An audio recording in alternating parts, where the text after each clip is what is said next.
Let's go. Hey, what's up? Welcome back to Star Trek Pros and Cons. I'm AKA Bog, also known as Blaze of Glory. And I'm with... The Captain 1701. Yeah, we just... let's see, I'm going to double check my sound levels. I'm a little hot. How are you? Sipping some whiskey. It's actually a good idea. I'm going to do that too.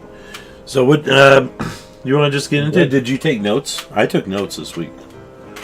So I actually can lead us through the app. All right. So let's do this. I just have an episode outline so we can kind of go scene-ish in order and we can get our thoughts. Does that work? Sure. Why don't we start off with do you want to just give a general thought? Because you told me what you thought.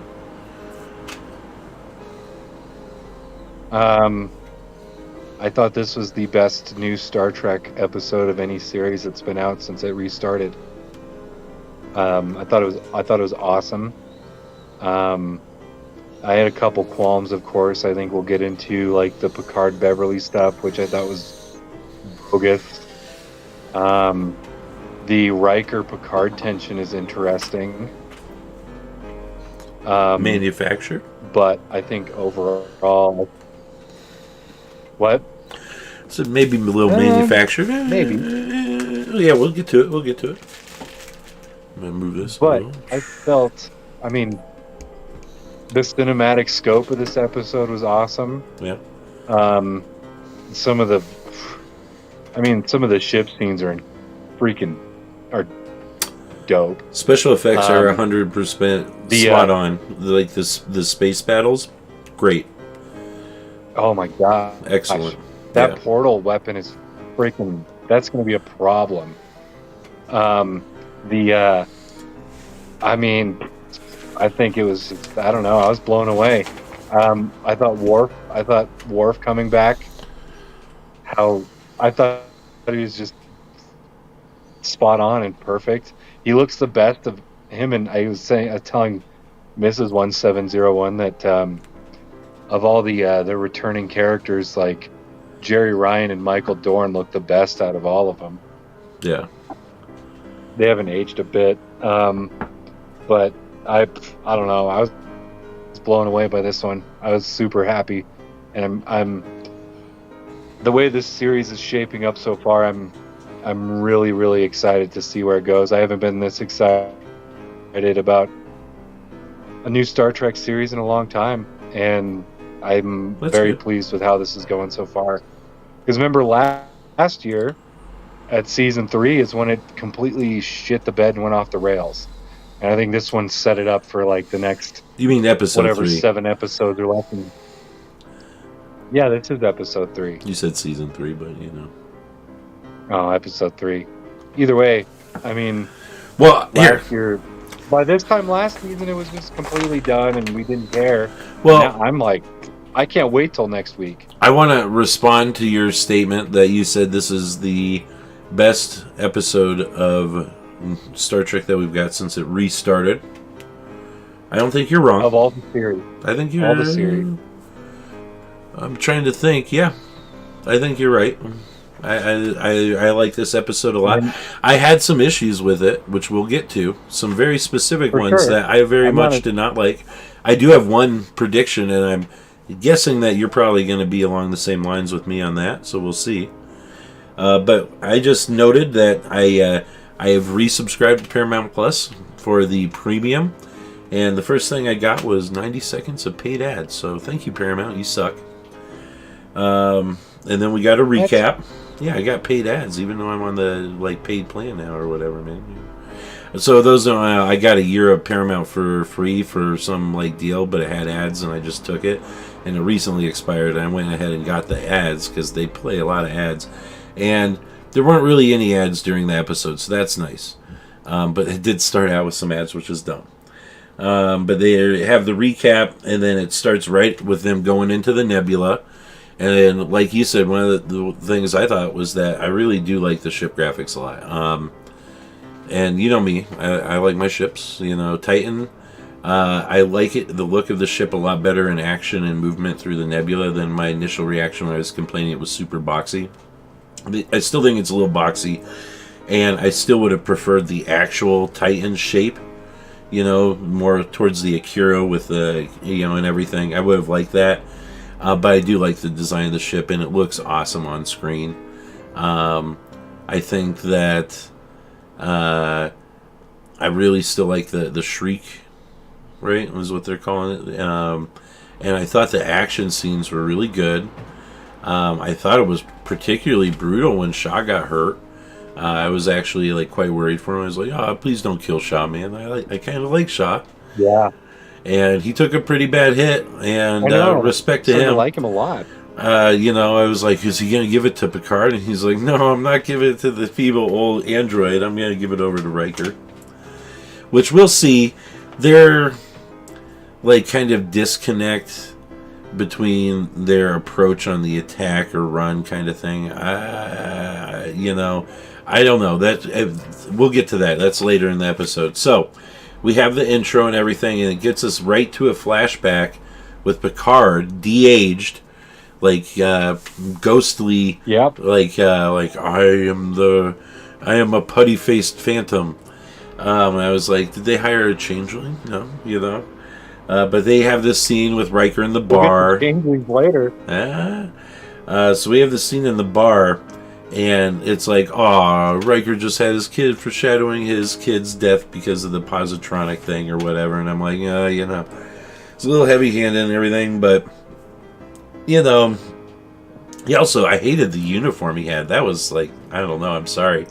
Because I love that style uniform with the blue top. Bad. But, weird extension in the middle just ruined it. I didn't like that uniform. But, They could have just updated the gray, like they used, with the red or they could for that scene. Yeah, they could have even done. Middle, damn your Wyoming cell phone network. The middle kind of, he's all right. I said that piece down the middle totally stupid. I think we've got him. Am I here now? I think you're here there. Welcome back from the great wilds of Wyoming. Hey, sorry about that. God. Dude, I was going to say that. You know what it is? You have this weird, it's like the popcorn ceiling pattern on your wall. And the, video, whenever you, move it an inch, is wait, all those pixels changed. So just minimize movement and you'll be fine. Okay. Anyways, let's celebrate Riker and Picard at the bar. Oh. Well, what do you know? Hopefully the captain... Oh, there's the captain. He's back. Can you hear me? Yeah. All right, cool. We'll clean this up in post. Well, whatever, dude, man. That's what you get for moving to Wyoming. But let's celebrate this moment in the bar with a drink. You got your drink over there? Cheers. Yep. So with that, they go back to the... Can you hear me now? Am I all good? You're good. So with that, they went back to the nebula. And we're on the bridge and everything. And it's more action. And that's where I think... so we see the whole thing. I don't even know what happened. But then we go to 7 with LaForge. And LaForge is basically telling 7 she gets it, And it's interesting to me because we see her dad really upset later in the season in some of the trailers. So, do we really think he's going to be cool with them breaking all these regulations to help their buddies? I don't know. We'll see. Any thoughts on 7 and LaForge?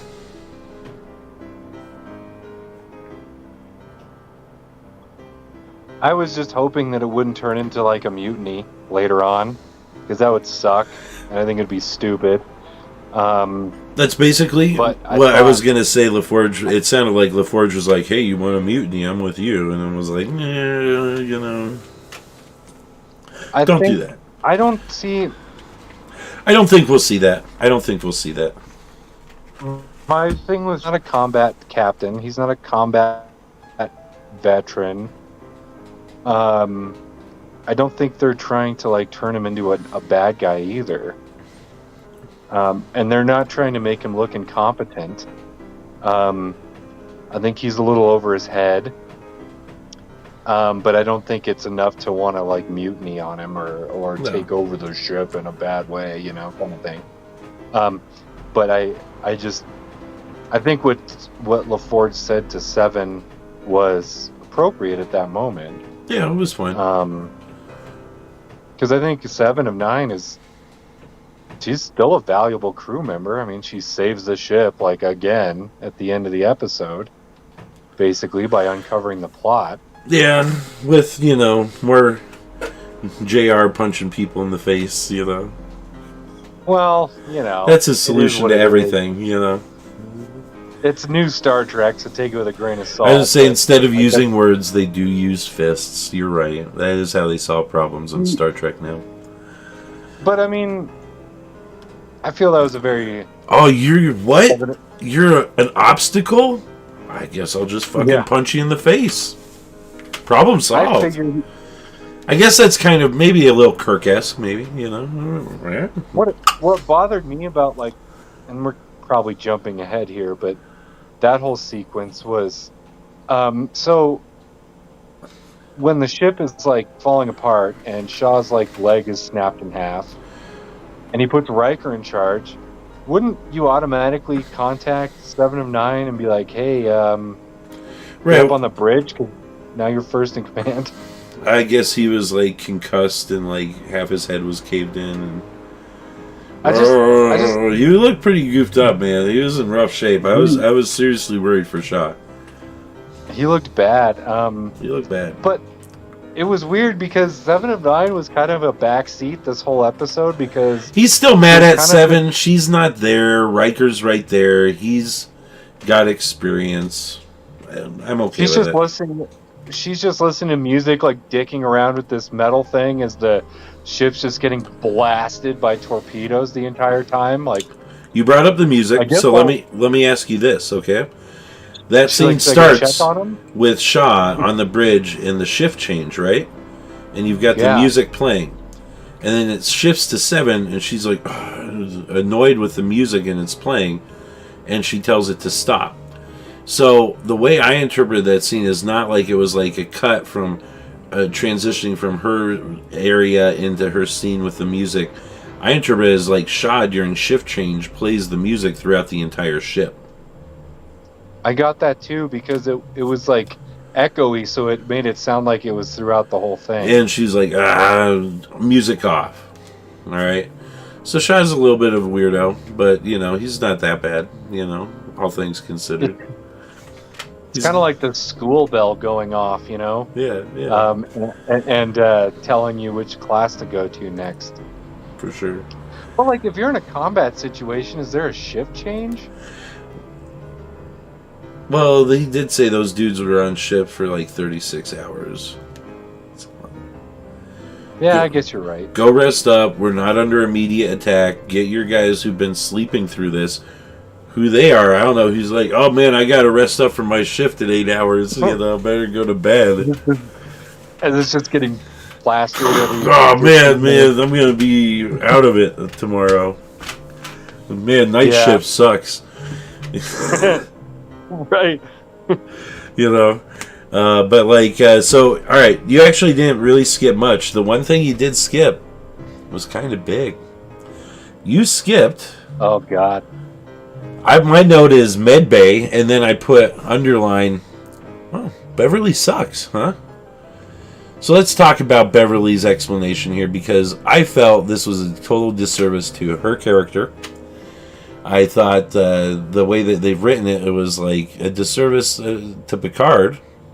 Her like reasoning is junk to me because she was always just as much a Starfleet officer as Picard. Like, that's the reason they, like, never really pushed it on the TNG show, was because they were both very much Starfleet lifers. And the fact that she had already lost a husband and was still like, I'm still in Starfleet, so's my son.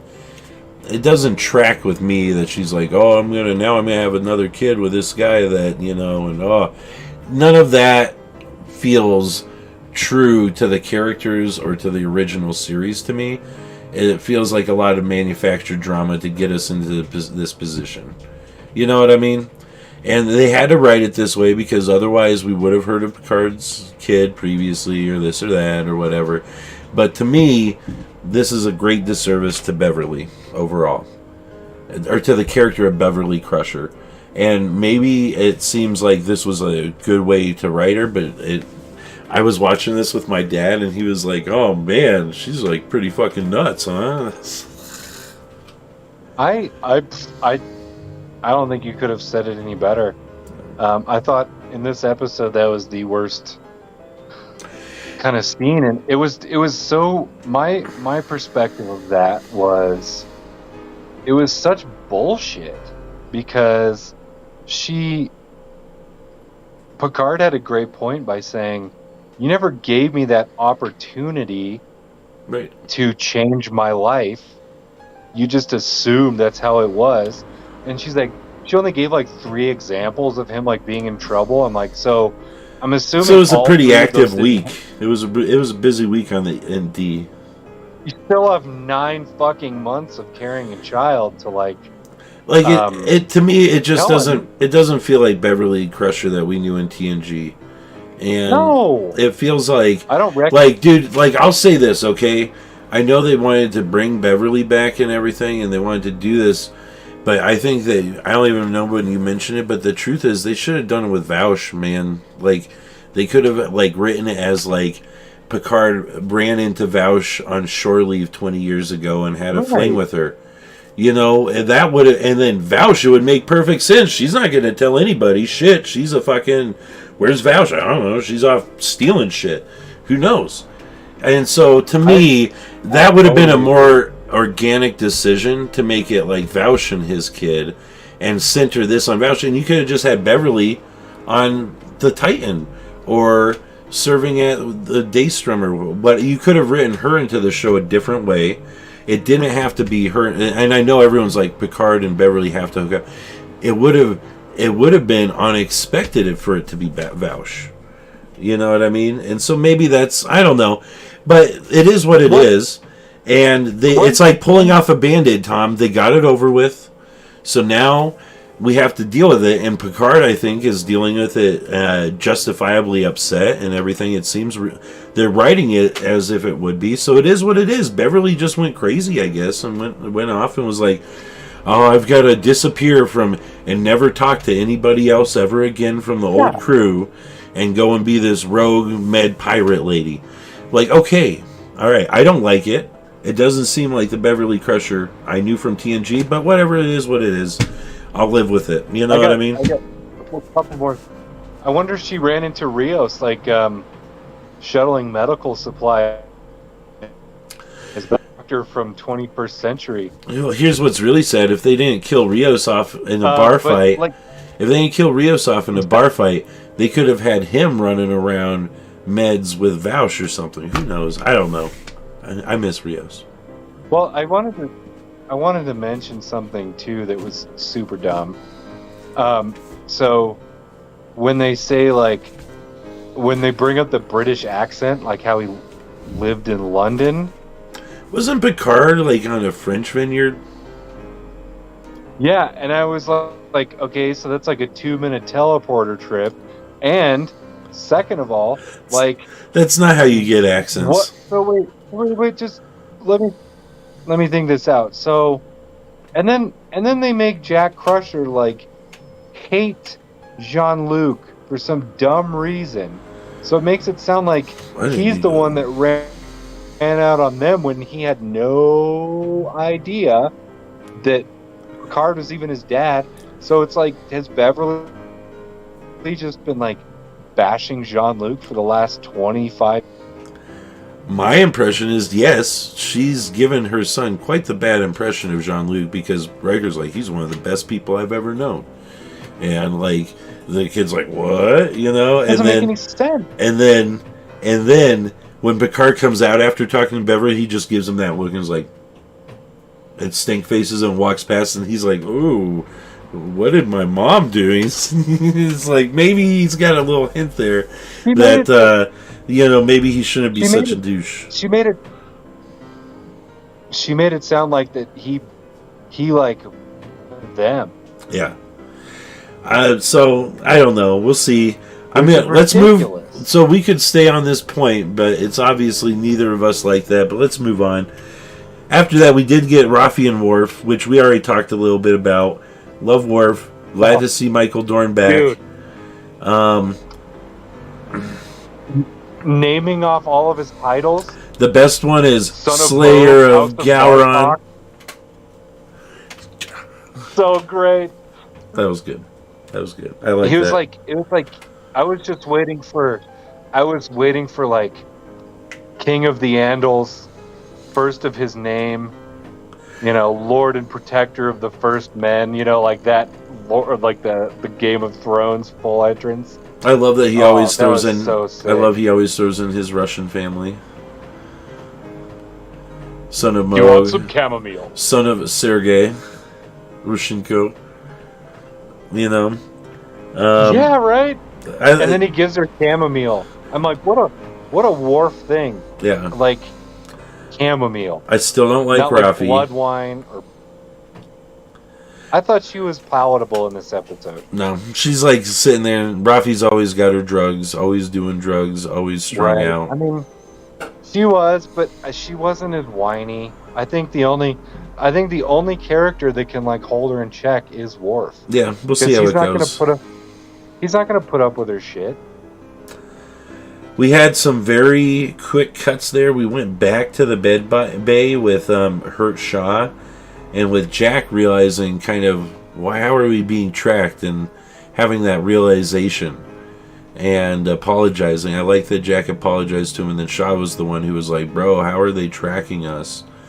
And that kind of made him go like, "Huh," and that was that realization. And then we went back to the bridge, and that's when we saw the portal gun for the first time, and I'm like, "You can't turn?" And I know, I get it. Going back to kind of the relationship with the crew and Jack, like I loved how throughout the episode, anytime anyone passed him, they gave him a major stink eye. I didn't like that. I didn't. It didn't feel very Starfleet of me. To me. Yeah, but it's like I think it shows the personality that Shaw has instilled. New Star Trek versus old Star Trek. I know. Let me explain. I think that's an element, but I'm also thinking that because Shaw. Okay, I'm going off what happened in the Dominion War, and the Scimitar Romulan War. A lot of these new Starfleet personnel are not warriors. They did not fight any wars. Shaw, I don't think, fought any wars. I don't think he's old enough. And I think that a lot of these guys are like, well, we're just going to go back to exploring again, and you just dropped us into this crazy scenario that we've never even been accustomed to. Again, like, that's old Star Trek versus new Star Trek. No, the old Star Trek, they were like, we're like explorers on this dangerous mission, and like the red shirts are dying left and right. You know what I mean? And it's dangerous, bro. Let's say they dropped this story onto Voyager. The crew on Voyager wouldn't be walking by Jack Picard like giving him the stink eye. It's because they've been through the shit in the ringer. I don't think these people have been through the ringer. They don't know what they're doing. I don't know. We'll see. I don't know. To me, it doesn't feel very Starfleet. Like that one dude, the brother dude who like looked at him and like it was like really like, it was like, dude, man, that's a little strong. Like you could be like, like a little like, or angry, but like be like, aggressively like angry. Like I don't know. I get it. Whatever. It's not how I would have written it. Thing too originally until he like. It's not how I would have done it. I don't think it's how Roddenberry would have done it. But I don't either, and I think it's which is not a bad thing because definitely- if it was still Ron-Bear, we probably never would have gotten DS9. All right, so I'm not trying to be like Why? Mr. like. No, you're totally right. You're right, We wouldn't have. but It broke all DS9 broke all of his rules, and so sometimes we get really good Star Trek when we break the rules. Not always, and like I definitely like some of those rules, and I don't mind it when they're bent. You know what I mean? But like some things, like I don't know. Like I said, it seemed a little much for me. We've seen it from other Starfleet officers in the past, and it wasn't the whole crew. It was like a couple crew members. So maybe we just saw the asshole crew members who are like really stressed out. They're like B shift. They said, like you said, they signed up for the 3-year cruise to get their Federation benefits. Their credit stipend or whatever it is. And they're just out here for a cruise, and they're like, "Man, this sucks, bro." So I'm not gonna. I'm just saying I didn't like it. Not my favorite aspect, but I get it. fair enough. So the portal gun, interesting. I like how that was pulled out. That wasn't what I was really expecting, and it was kind of cool. I also think it's a little like, oh no, the portal's in front of us again. Go over it. It's space. But whatever. Maybe it's tracking in front of them. So be it. I don't care. But The ship didn't. The bird ship didn't do any. The bird ship didn't even do anything to like. They just kept sending him through portals. You think if they were broadside on him, they were just blowing him away. Well, I think that it's pretty well established at this point that they want to capture Jack alive for some reason. We don't know what that is, because it does seem like it's been stated a couple times that the Shriek could destroy the Titan outright several times now, and it does. So it seems like there's a reason that they're not. Then transport him right in front of you and like lock on and board it. I mean, what are they fucking waiting for? I don't know. We'll see. They're drawing it out. The description included the words like nautical submarine, a nautical cat and mouse adventure. If you read the description. We went back to Ralphie on Drug World with Worf, where they were tracking this sweaty dude who is freaking out, man. And then they capture him. That was a little weird scene. They went right back to Seven and Jack, and I like that. I was expecting Jack to punch a guy guarding the bridge turbo lift out, and I was like, oh, he's going to go somewhere else. And I like how he went to Seven. And then, of course, it ends with the scene with him punching the security guy out. So, he could have just... it wouldn't even work better if him going to the bridge and telling them and then go, because the way it does work out, we cut to the bridge, and that's when we got Riker and Picard fighting about their different aspects. And what I don't like about this is that, and it was kind of shown, even a minute ago, Picard was like, I guess I'm your number one. Or whatever, right? Or maybe Riker I think Picard told him, I'm your number one.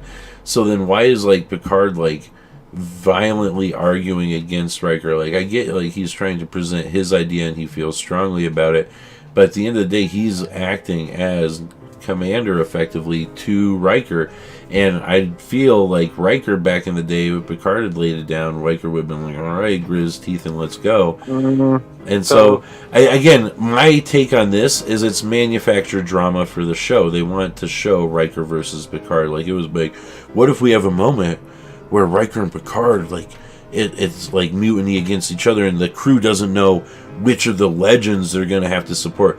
Well, it's not a question. It's Riker. He has the command controls. Picard does not. So, well, Picard's retired.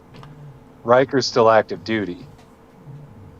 Is he? I can't remember if he is. Okay, yeah, great. Riker's active duty and Picard's retired. Well, then that's why you did it too. That's why Shaw did it. Technically, Picard wouldn't even be. But that's what I'm saying. Picard specifically said, "I'm your number one." So if he's acknowledging that that's his role, why is he sitting there and violently arguing aggressively to the point that he has to be thrown off the bridge? That doesn't feel like TNG character dynamics.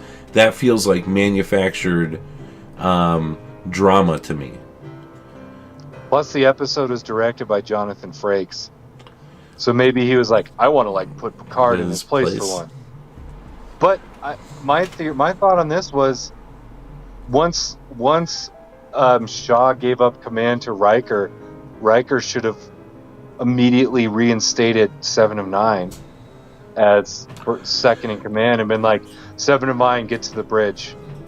Yeah, but he's like also like in the middle of like a violent fight scene, and if that was the case, they couldn't have had Jack go to her to get help. No, I know, but if this is a real scenario, Seven was on the bridge, where would Jack go to communicate that information? That's probably why. That's probably why it's written like that. We get the what is my? I can't even read my note here. The Changeling. Yeah, I was going to say Changeling. I'm psyched about Changelings coming back. Yeah, I am super psyched. They were quite the problem in DS9. What's interesting is, and we'll see if they do this, because DS9 figured out a lot of effective ways to deal with shapeshifters, and even then, Changelings were still able to get past them to some degree. But as soon as they're like Changeling, implement like phaser sweeps, and they should be able to instantly like put up some countermeasures to at least start effectively trying to figure out what the fuck is going on. The Changelings are most effective when it's not known that they're around. So the fact that they're out in the open now, that's at least on the Titan, that's a big moment. I'm hyped, man. I love the bummer though with the Changelings. So they were talking about it's like a breakaway faction. So unfortunately, we won't be able to get an Odo cameo because the actor passed away, Rene Aubergenois, a few years ago. So we can't get an Odo reappearance, which kind of sucks. Well, and I think that's why they had Worf mention like I was contacted by a very good friend. So at least we got a little Odo shout out. But yeah, it's it's unfortunate, man. I would love an Odo comeback. It would have been nice, for sure. But I wonder if the I love how they dropped the solids line. Yeah. Everything. The Changelings are so arrogant. And well, and of course, it's birth bearing. This is a rogue faction, they've stated, right? Like basically a terrorist cell. And to me, they're like, oh, so the Federation can't acknowledge that it's Changelings because it would reignite the Dominion War. And I'm like, why? Just be like, yo, Dominion, you've got some like rogue Changelings over here causing problems. What's up with that? And the Dominion could be like, oh, we're sorry about that. We'll help you figure that out and like stop this terrorist cell. So does that mean the Jem'Hadar are coming back? Like, I don't know. To me, it seems like a manufactured way to keep the Dominion out of the episode. So we'll see what happens. But I feel like they're like trying to not bring the entirety of the Dominion, Jem'Hadar, and everything back into it because they're trying to keep it contained, and they're like that's why they have the looming threat. So we'll see what they go and what they do with it. Then we cut back to Rafi, and she's like quite casually talking about torture, including removing this person's fingernails, which of course you can keep your fingernails. Yeah, we find out that he's also a changeling who's freaking out, and she's like teasing him with her space drugs. I have Rafi and her space drugs is one of my notes here. Oh my god, and she's teasing him. And she just is like totally into like casually like torturing him. Worf's like, no, we don't need to torture him. It's all whatever. And so I guess really Worf kind of maybe had a hint because he had already been contacted by Odo and kind of knew something was going on with the terrorist changeling cell, right? I guess. And so he was able to, I guess, deduce it quick and figure it out, and. We get confirmation. He did the little head squish. That was pretty good. You didn't get the traditional like when the changelings are truly falling apart where they haven't regenerated, where their like skin's all weird and falling off and they're all dried out. I think I did make a comment mocking the VFX department's inability to do a good changeling effect 30 years after the original series. Yeah, that was terrible. It This looked was- dumb. Dude. It was like I was like, yo, you guys should have called the people who did it back in the 90s and asked them how they did it. It looked way better on DS9. This is the first time they've tried to do a changeling ripple, bro. Give them a break, alright? So it is what it is. You know, it is what it is. But I did make that comment. I was watching with my pops, and I was like, they can't do a changeling effect as good now as they did 30 years ago. I'm like, come on, guys. Well, I know you had a smaller budget back then and less technology. They wasted their CGI budget on the freaking portal battle. Yeah, you're right. So that did look good. So it was probably worth it. But and it was only with seconds. So all right. Now we get our prophesized long turbo lift with Picard going down to the med bay. That Riker was like, "You never had to take a turbo lift." Let's do that in the same episode. Let's just bring that right back. And it's very dramatic and very, very, very concerning. And then you cut back to, they go back to the long. And then my next note is they save Junior. Yay! Junior's still alive. Did you believe for a second that he may die, or did no? Of course not. This is a series about him.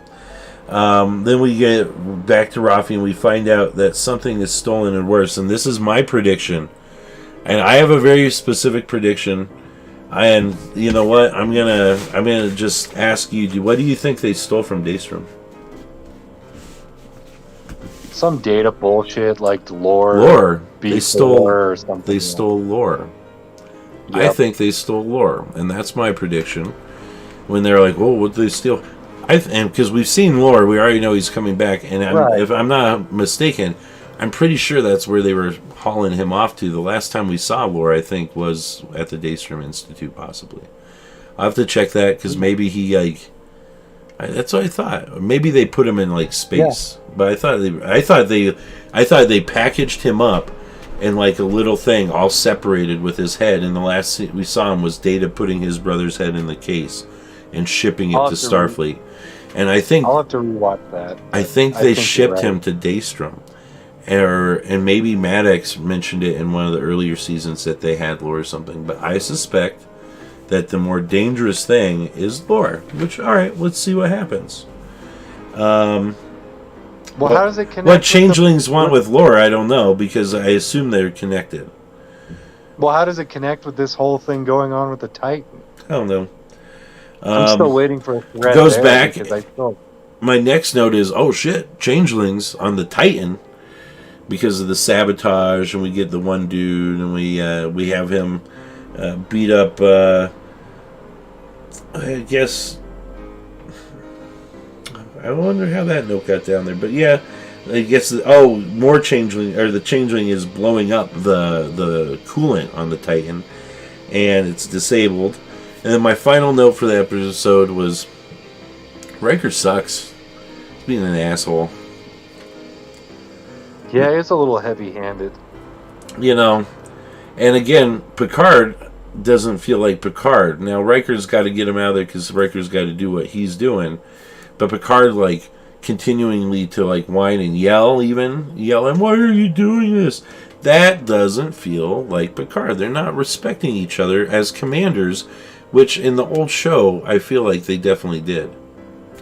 You know what I mean? So to me, there was the episode, good action. It furthered the story. I like the graphics. I don't like some of the story beats that they're doing with classic characters that I like. I don't like how they're writing some of this stuff. But for the most part, it is a lot better than what we've got in the last, I don't know, however many years. I agree. I think that's a good point. I think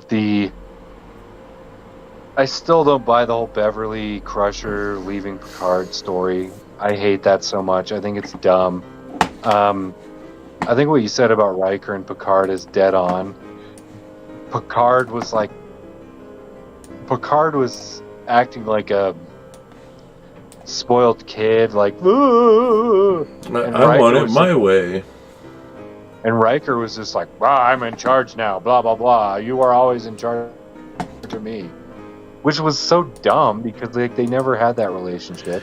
Right, it's exactly it. That, like, I feel like they would have been able to like sit there and have an actual conversation, and like Picard back, I think this, and Riker back, well, this is why.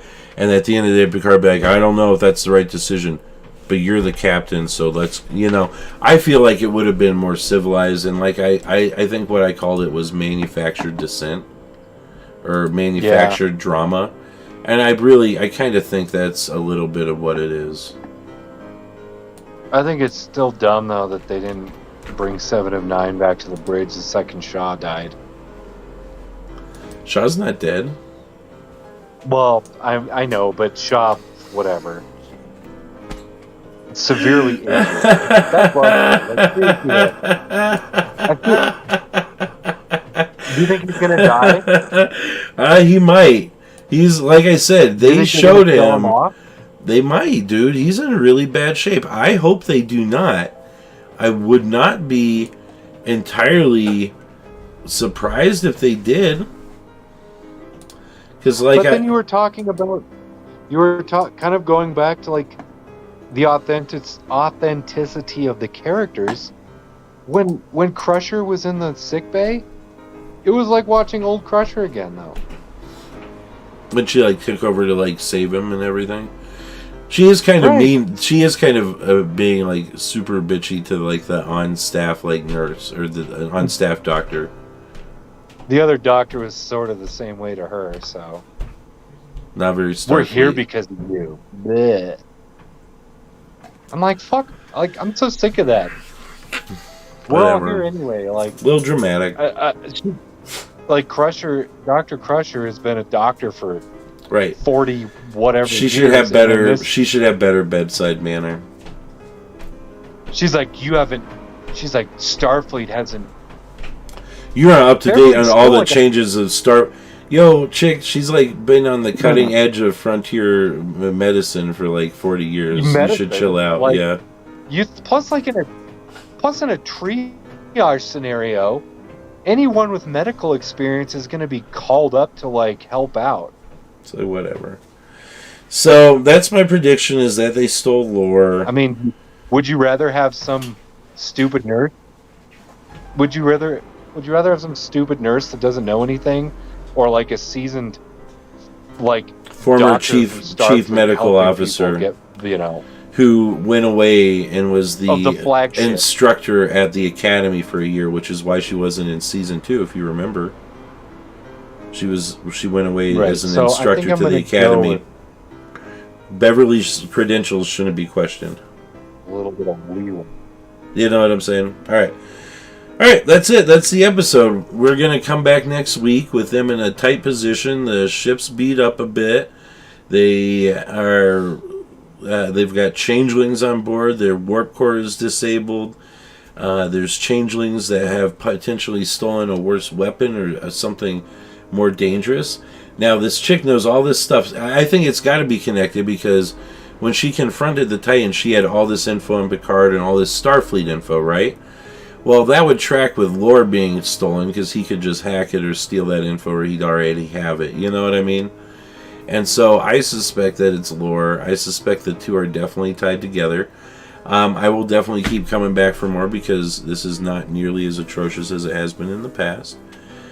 We are going to do a survey this week to figure out what we're doing with thumbnails and googly eyes. There's a dispute between the captain and I. I think we should have googly eyes on every video.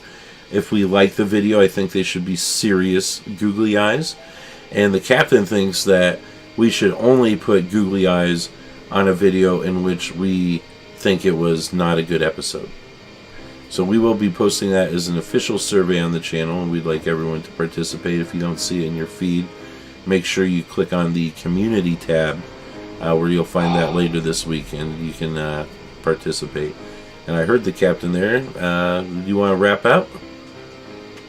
If I could say something about the googly eyes. Yeah. Make your case. If I could say something about the googly eyes, I think it implies that we automatically hate the show in the episode by putting googly eyes on the thumbnail. But then when people then click it's and just a watch hate it, watch at that point. and they learn And that I we think don't hate really- it, then they are I think surprised. really if it's terrible episode, right? Yeah, but still, I don't know. We'll let the people decide. We're putting it to a vote. Oh, I'm here to I would say protect make your pitch you. in the Bane voice. It'll get you votes. Let's hear it, Bane.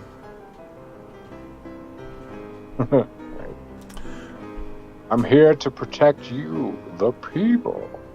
There we go. See, you gotta vote for Captain Bane over here. Anyways, thank you very much, anybody, for tuning in. We really appreciate it. Hopefully, you had a good time watching the episode. We did like the episode for all our nitpicking. I thought it was good, and I'm enjoying the season quite a bit. Yeah, it's not bad. I like it. I like this episode a lot. Awesome. Well, let's go to I'm going to cut to the outro, and we'll see you guys next week for sure. And until then, keep tuning in.